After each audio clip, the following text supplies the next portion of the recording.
I listened to a few minutes of Brandon's show this morning, and it started off with the idea that you could not build on a globe because plumb bobs would not be parallel to each other. And ironically, I was just finishing up a video on this subject because a while ago, Calvin Stroud offered anyone £10,000 if they could prove that this was possible. Of course, Calvin also turned off the comments to all his videos, so I'm not certain how anyone would contact him, but I'm not interested in his money anyways. So here I've made a copy of the drawing that Calvin made, and this is his premise. On a flat earth, two plumb lines would be parallel to each other, so therefore the walls would both be a 90-degree angle to the roof. Next, Calvin moved the building over to the globe, and now the right side of the building is aligned to the plumb line. And now Calvin shows us the problem of building on a globe. When we add a plumb line to the left side, instead of a 90-degree angle, we now have a 75-degree angle. Of course, Calvin kind of ignored the scale of things because on this drawing, that would be a building that was at least 1,000 miles long, if not more. But anyways, let's have a quick listen to Calvin. Question your teachers, question anyone in the construction industry who uses levels. You kids can use these protractors in school. You can do these experiments yourself. It doesn't have to be to scale. You cannot have 90 degrees on buildings on a round earth. Flat earth, I can have them all day long. So is Calvin correct? If we build on a globe, would we only have one corner that was 90 degrees to the roof? Well, Calvin said to ask someone in the construction industry, and that is what I used to do. When I first got into construction, I used to work on a lot of tilt-ups, and that is a technique that is used to build smaller office buildings and also warehouses. And this is why they are called a tilt-up. These panels were poured on a slab, and then you bring in a mobile crane, lift them or tilt them up, and set them on a footing.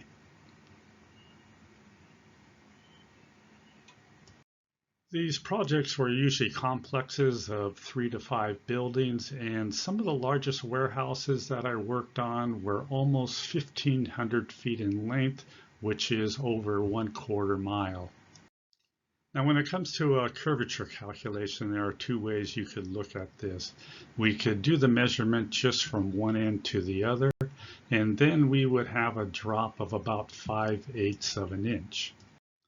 Now, if you do a curvature calculation for 750 feet, which puts you in the center of the building, now each end of the building drops just over 1/8 of an inch from the center, which of course means that the center of that floor is just over 1/8 of an inch higher than the floor at each end of the building.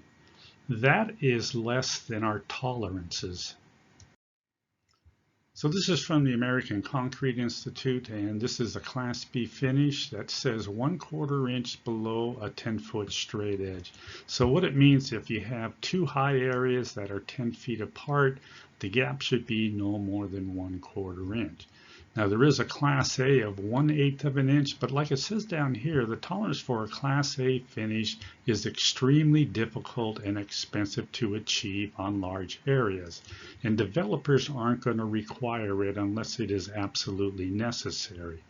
Believe me, when you pour a 30-foot wide by 500 long foot slab, it's not going to be perfectly flat, and the first rainstorm is going to show you all the high and low areas.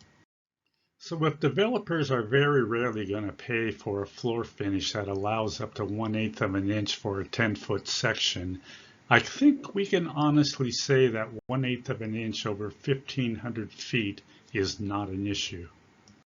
Now, Calvin is right that a plumb bob at each end of those buildings would not be perfectly parallel, but what would be the difference of the angle between them? So there's two ways that we can calculate this. Now I'm going to use the average radius of 3,959 miles, which gives us a circumference of 24,875 miles, and the building at 1,500 feet would be 0.284 miles in length. Now the first method would be taking the angle and divide it by 360 degrees, and that would equal the same ratio of the building divided by the circumference. And when we do that calculation, we come out to 0.0041 degrees. Now in the second method, we're going to look at this as a triangle. So the opposite side would be the building and the adjacent side would be the radius. And when we do that calculation, we come up with the exact same answer. So if the right side of the building was at a perfect 90 degrees here, then that means that the left side of the building over here would be an angle of 89.9959 degrees. But how much would that be in inches?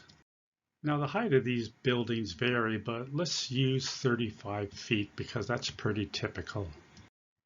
This will be another trig calculation, so we know the angle of 0.0041 degrees, we know the adjacent side 35 feet, and we're trying to find the opposite side.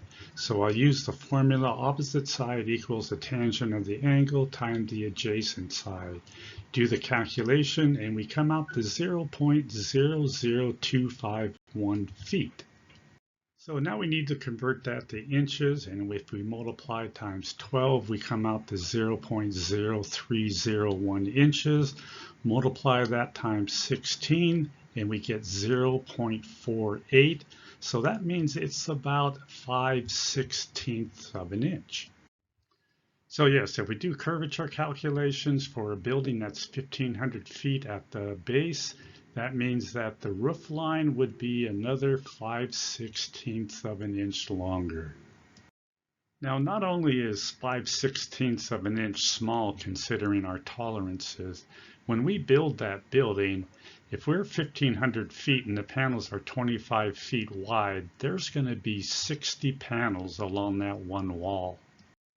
So again, these panels are placed on a footing. And of course, the footing is not going to be perfectly flat. So before we place the panels, we go through and at each corner, we place a leveled shim pad. Now, when the panels are placed, there's a 3/4 inch gap between them. This allows for thermal expansion and contraction. And of course, each panel is plumbed to its location. And of course, since each panel is plumbed to its location, that means that the corner on each end of the building is 90 degrees. So I think I've clearly shown that not only is it possible to construct a 1,500 foot long building on a globe that has 90-degree corners on each end, you could theoretically extend that building as long as you wanted to, because all it's going to do is just follow the curvature of the Earth.